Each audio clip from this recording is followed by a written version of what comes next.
Good evening, my fellow morons. How we doing tonight? I am hopping on here. Gonna do a quick review of the Doctor Who Christmas special. So this is for all my Whovians out there. Fair warning: there are spoilers in.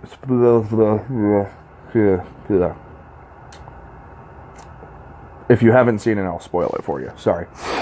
So yeah, there's your warning. Yeah, it's going to happen. Sorry. I know it just came out. Some of you may not have seen it yet. Some of you may have. I don't know. But anyways, here we go. So, right off the bat, they're starting us out with the first Doctor. And I like the fact that they're going back to this. This light makes me look pale. I'm not sick, I promise. Okay, I've been a little bit sick recently, but anyways, moving on. I like the fact that they did this because this is supposed to be a whole new regeneration cycle for the Doctor, and so this is going to be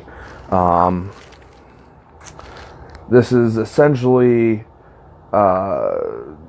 our one Doctor, I guess, because we're getting a whole new regeneration cycle. So I like how they're making this very cyclical. It's a good idea. And it's kind of, I mean, it's your not stereotypical, but it's your normal, regeneration episode where they make you fall in love with the Doctor, tell you all cutesy wootsy type things. So yeah, they bring back everything that we love about the Doctor, and that's what they do here.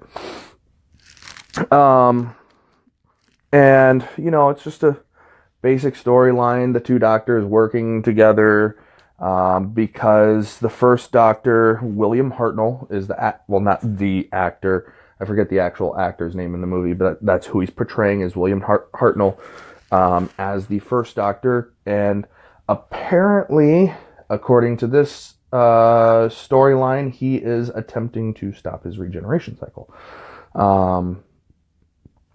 And that's what we're getting with the current Doctor. He's trying to stop his regeneration cycle because he doesn't want to move on. I mean, just think about it. Imagine,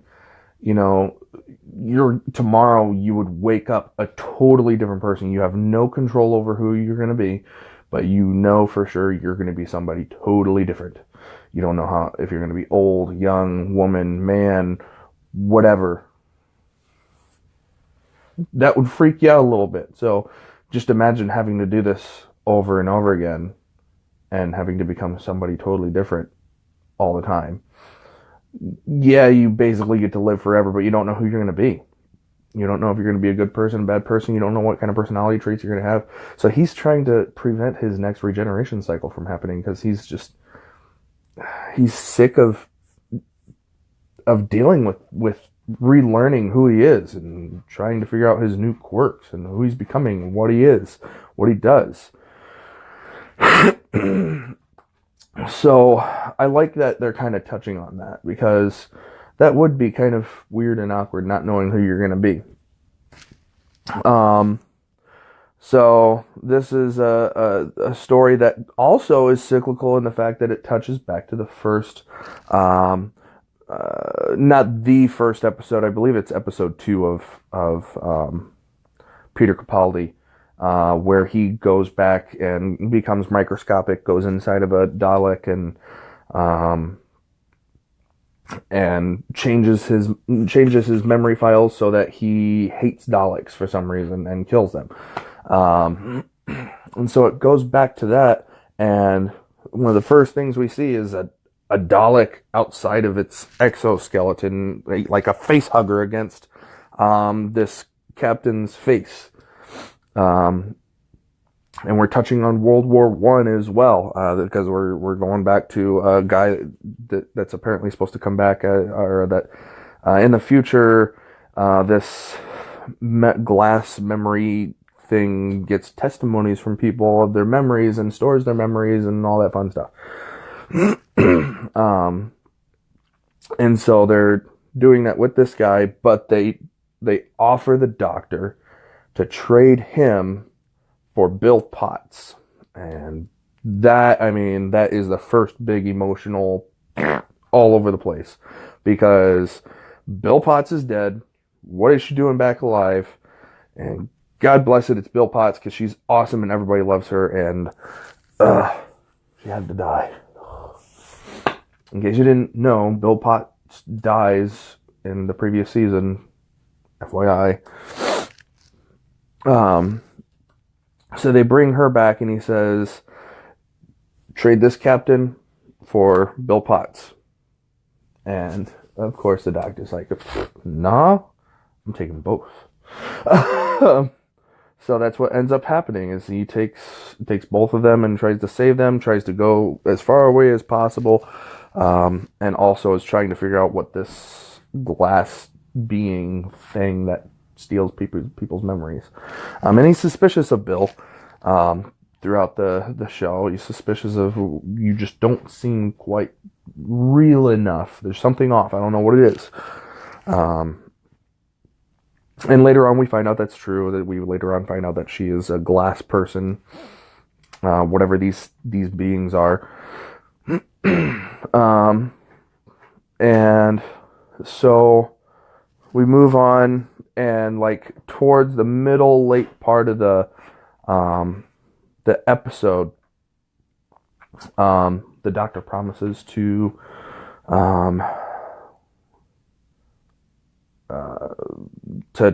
look over and take care of this captain's family, because he's about to die. He is supposed to die. That's part of history. It's what's supposed to happen.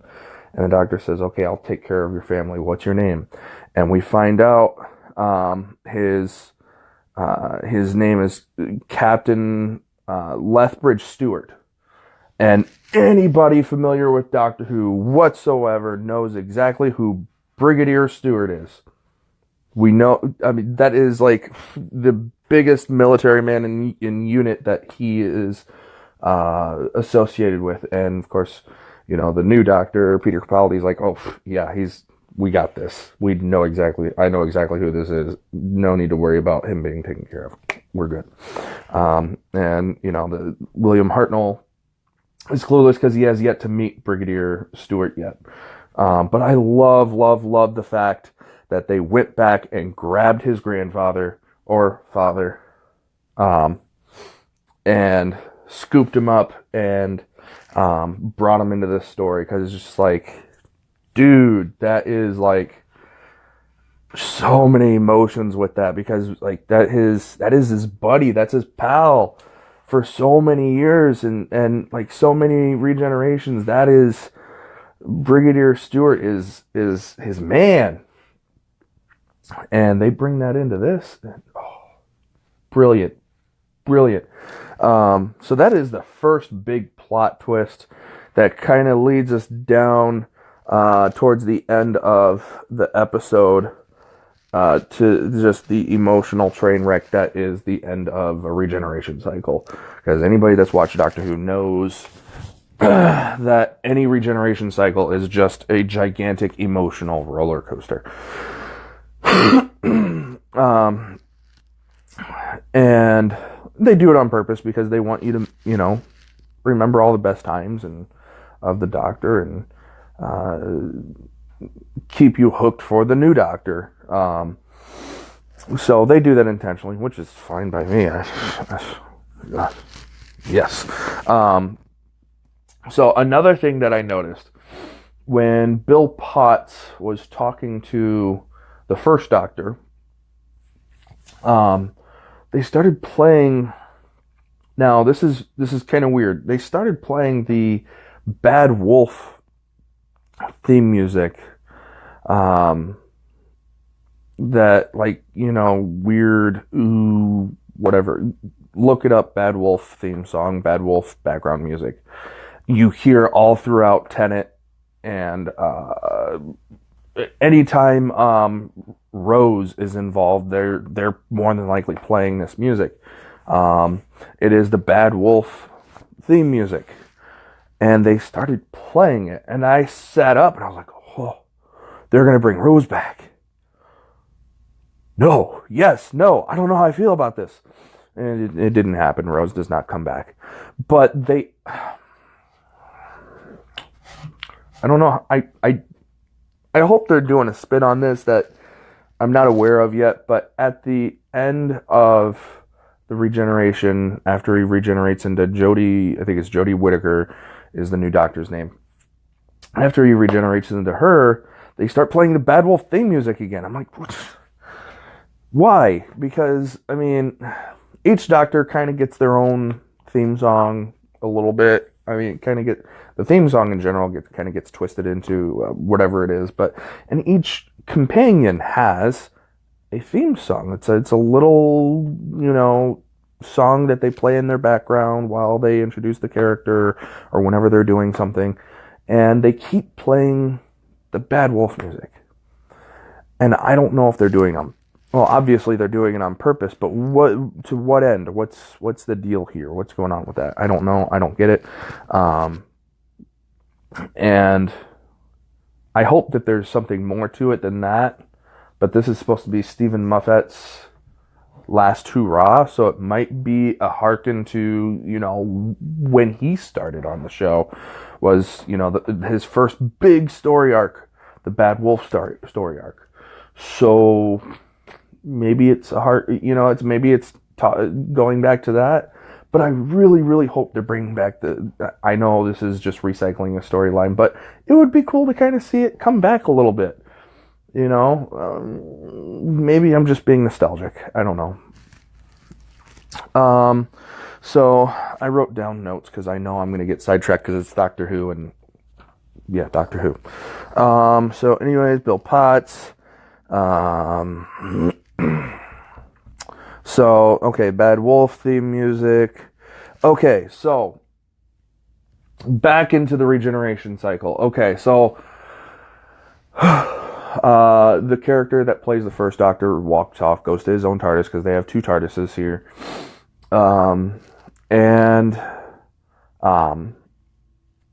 This cool thing that happens is this memory thing is able to bring back to life characters. Like, that's kind of the cool thing about it. And they bring back, obviously, Bill Potts, which is amazing and awesome, and I loved it. But then they bring back Clara Oswald. And I was just like, no. Because Clara was awesome. She was one of my favorite companions. I know a lot of people hate Clara. Shut up. Don't watch Doctor Who anymore. Go elsewhere. But I loved her as a companion. She was amazing. She was smart. She was witty. She bounced off with the Doctor all the time. And she brought us into Capaldi. Like, she is the person that brought us Capaldi. And she's in front of us. And it's in front of the Doctor, and it's just like, it's just like when they brought Amy Pond back for Matt Smith's regeneration. It's just like, oh, it hits you in the feels. And that was rough. That was rough. So, and they go back to, even when Clara came into the picture as the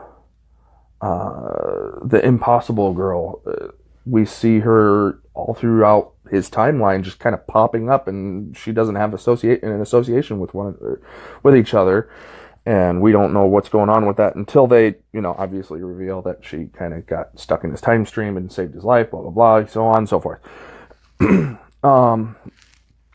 And at that time, he was dealing with the loneliness of being the Doctor. And that, they brought that theme back. And I don't know how I feel about them doing that at this point. Yes, nerd talk.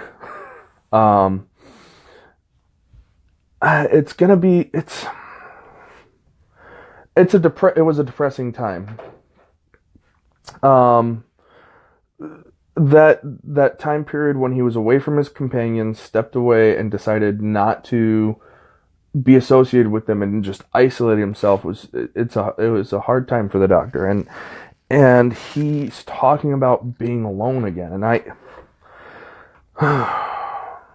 the times that he does that is when he makes the most ridiculous decisions. The Water of Mars episode where a whole bunch of people die because he has no heart. That's what ends up happening with the Doctor when he doesn't have a companion, is he doesn't care anymore, because he's all about time at that point. He's not about people, and if they're going to go back to that, it's going to, become another just depressing time. So I'm kind of worried about that, but we'll see.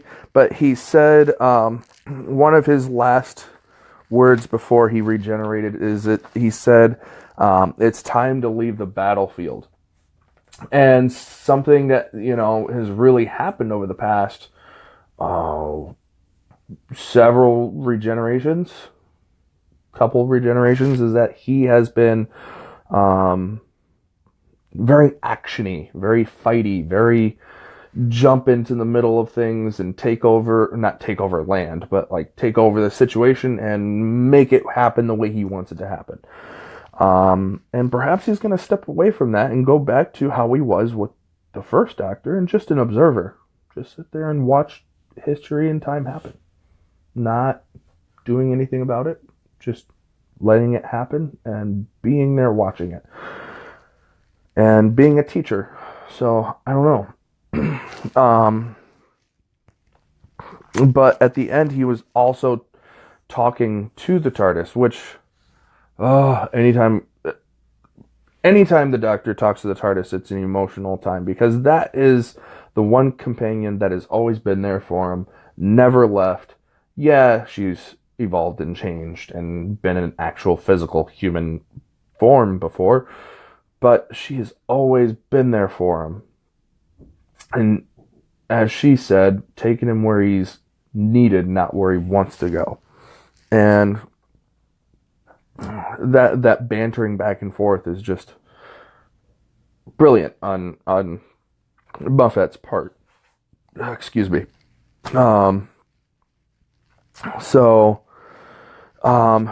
As I said, they played the bad wolf after his regeneration. There are so many little quotes that he has before his regeneration. One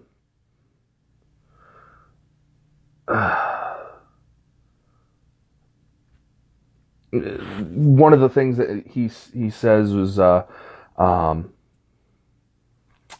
never hate, it leads to foolishness. Always love, it leads to wisdom.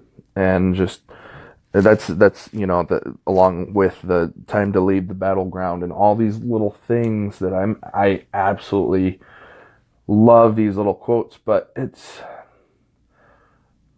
it didn't hit you quite as much as Matt Smith's. Because Matt Smith's, like, one of the quotes that he has is just his whole regeneration was just amazing. This one, it had some good quotes throughout it, but it just losing Capaldi at this point is heartbreaking, because Capaldi was just amazing. I loved Capaldi. But as I said, anyways, they played the Bad Wolf music after the regeneration. I don't know what the deal is up with that. I don't know if they're trying to hint at something coming up here soon or not. And right at the end, she gets all excited, like, ooh, buttons. And she pushes a button. And that button turns the TARDIS sideways, opens up the door, and she falls out the door. The TARDIS is flying off. She's falling to Earth. And she loses the TARDIS. It's just like, really? That's what you're going to do? That's your first thing. Ooh, button. Push the button and poof, there goes the TARDIS and you're falling to Earth. about to. Well, obviously she can't die because the first, I think, 16 hours of her regeneration, you're basically immortal. So she obviously won't die. Because, well, first off, she's the new doctor, but yeah. Anyways, so overall, it was a Christmas special. It was cute. Another amazing thing that they did. They touched on the 1914 World War One Christmas. Anybody that's familiar with history at all, there was a Christmas, it was in 1914, where the British and the Germans ceased fire for a day. It was, and that happened to be the one that this Captain Stewart, it was a part of. They had a ceasefire, and that is how the doctor saved the day. Bill Potts stayed, well, this glass thing, he couldn't help that, but he was able to save this one man's life. And I loved that. He basically just, what he did was he adjusted the time frame of when he returned, the captain. And it happened to be the same day, and he put it at the time for when the ceasefire started, and he made sure that they didn't shoot each other, because he was basically staring down the barrel of a German's gun, and he was pointing his gun at the German. They were about to shoot each other, and he basically caused that to not happen because of the 1914 Christmas ceasefire between the Germans and the British. And he, then talked about, all that, and explained to William Hartnell that though the glass person people thing called me the Doctor of War, which that kind of came up, this is what it means to be the Doctor of War, saving lives, saving innocent lives while stopping evil people from trying to take those innocent lives. So yeah, I like that they kind of brought that up. That was really cool. Anyways, so my overall impression of the Doctor Who Christmas special, it was a Christmas special. It was really good. I enjoyed it. It was fun. I'm going to say it, the regeneration cycles probably isn't my favorite. Matt Smith is by far number one. Number two being David Tennant. So this is in my, I'd say my top four, because I'd tie him with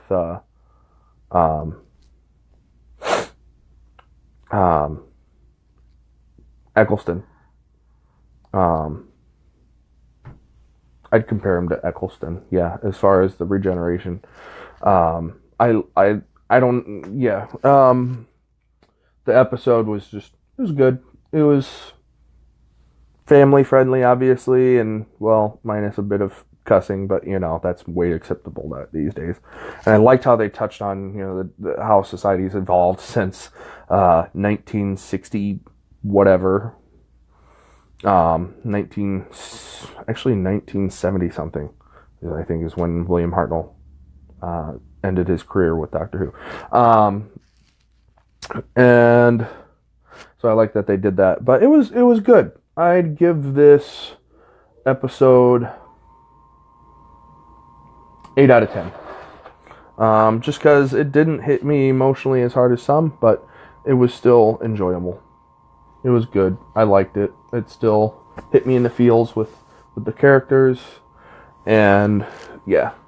So anyways, definitely go check it out. You can check it out on Amazon, BBC America, all that fun stuff. Definitely worth a watch if you're a big Doctor Who fan at all. And it gets you up to date on with Jodie Whittaker. Jodie Whittaker's first episode. You see all of a minute of her, which is kind of disappointing. I was kind of hoping to see a little bit more of her, but we at least get introduced to Jodie Whittaker, which is kind of nice. We've been waiting for this. So check that out. Good episode. But anyways, if you have any comments, leave it in the comment section below. Smash that like button. Like my page. Follow me. Let's chat. I'll talk to you guys later.